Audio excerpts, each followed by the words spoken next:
All right, everybody, we're at the EF hatch. We're going to change out the rear shocks and add some strut bars and do the rear brake drums and see how this thing turns out. All right, everybody, we are here at the 91 Honda Civic Hatchback EF. The rear suspension has seen better days.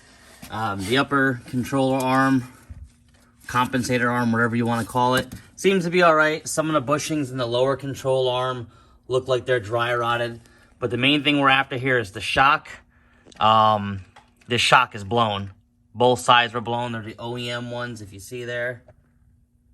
So we got some new KYB AGXs. These are the gas adjustable ones.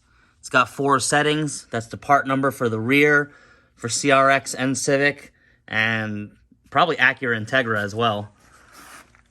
This is the boot kit that goes over and protects the shock there. And that is the rubber kit that goes in the top hat. We couldn't find the top hats, but fortunately our top hats here, they look extremely well. I mean, they look brand new. You could probably reuse those ones, but we got new hardware. So the only thing you really need is a 14 millimeter, and there's a better view of it. Look, it's all shiny and new. It had the cap on it, this little rubber cap on it, so that was good. Everything was good. It has the plastic cover to go on it, but we got a strut bar going in as well, so the cap's gonna be gone. 14 millimeter deep well socket, and you can use a little extension. Take out these 2 top bolts. The shock will stay in place, and then you're gonna come down and you got 2 more bolts there. The shock bolt and the bolt underneath the spindle there on the rear. Those 2 bolts come out as well. You'll be able to swing the controller arm down and out of the way from like right there and then down, and you'll be able to take the shock out. All right, after you drop the 2 14 millimeter bolts up top on the shock top hat, you'll come around and you'll have 2 bolts. One will have a point on it, and one will kind of have a rounded shoulder on it. That's the pointy one right there, and that's kind of the flat shoulder.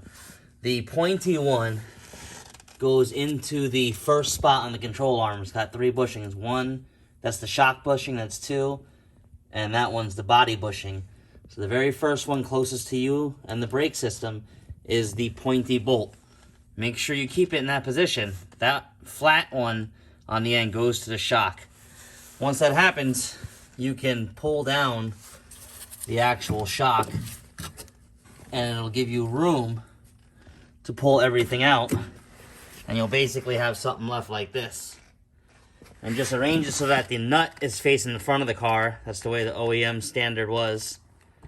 And to get it off, you do not want to release this nut. You can look online. A lot of people just release the nut and the top hat comes flying off or something, or they use something push down on it. These are weak enough to where you probably could, but we're not going to. Just go either buy or rent the proper tool right here. It's a spring tool, so we'll get it set up on there and then show you how it works.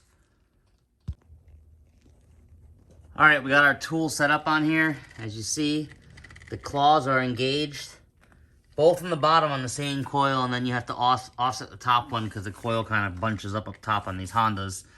So the object is to squeeze the coil down just a little bit to release tension on this top hat, and you can remove this nut safely and remove the top hat, remove the spring, and get rid of the strut assembly.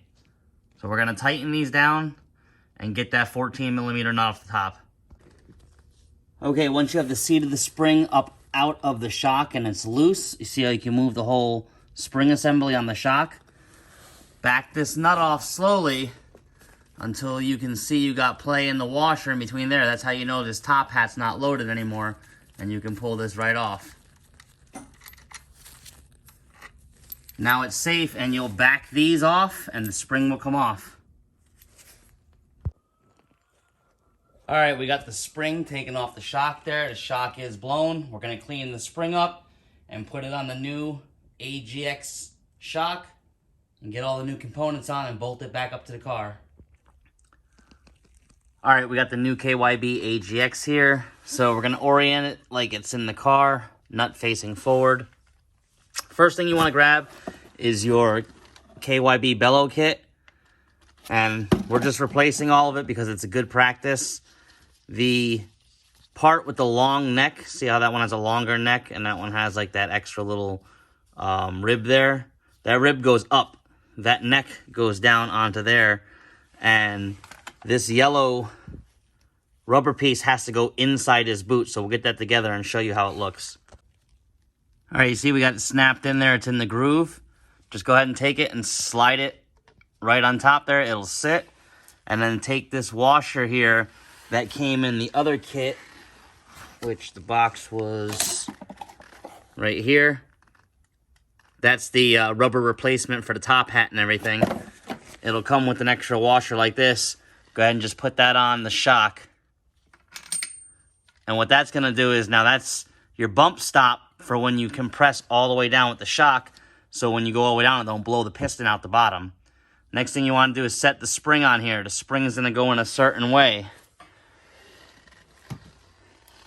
The coiled end, smaller coiled end, goes down, the big open end up top, and it'll sit in the little perch in there. Set the spring on there, rotate it around until the tight coiled end is in that corner. Don't shove it in there, it'll just rest in there perfectly and sit. And then you got to start working on this top hat, replacing all the rubber in it. So down below is a flat washer, small one, rubber, a spacer, nothing inside, and then another rubber. So we're going to pop this apart and rebuild it. All right, we got everything set on there. The new top hat rubber insert on the top and the bottom with the steel, I guess, spacer in there. Go ahead and sit the top hat on there in the orientation that it goes in the car. And you'll see again, you can't see there, you'll have to compress this spring one more time to get those threads through and tighten them down. All right, once you got the spring compressed down, go ahead and put that washer beveled side up and start to nut a few threads. Go ahead and back the tool off and then tighten this down to the specified torque, which is 22 for this car. All right, and that's it. The OEM shock is rebuilt. The only thing that was left really was the spring and the metal. Everything else, the bushings, the shock, the bellows, all that was replaced. So going in is the reverse order. We got a few more things we want to put on here, like a lower tie rod bar and an upper strut bar. And with these cars, you kind of want to have the suspension a little bit loaded when you tighten things down so the bushings don't rip. So we're just going to get everything mocked up and put in. We'll come back, check it out, and see how it looks. All right, we got the shock installed. All we got to do is put the new drum and brake and hardware kit on. But we'll save that for another time. We got everything else installed. We got the old school Megan racing bar down there, the lower tie bar. We got the big fat JDM exhaust, keeping it 91. Right into the Megan Racing strut bar back here with the Megan Racing carbon bar up top. So yeah, everything looks good. This is how it's going to look when we get the other side done. Everything will kind of have a little color to it. Everything looks good. Sounds good. So stay tuned for the rest of the build. Thanks for watching.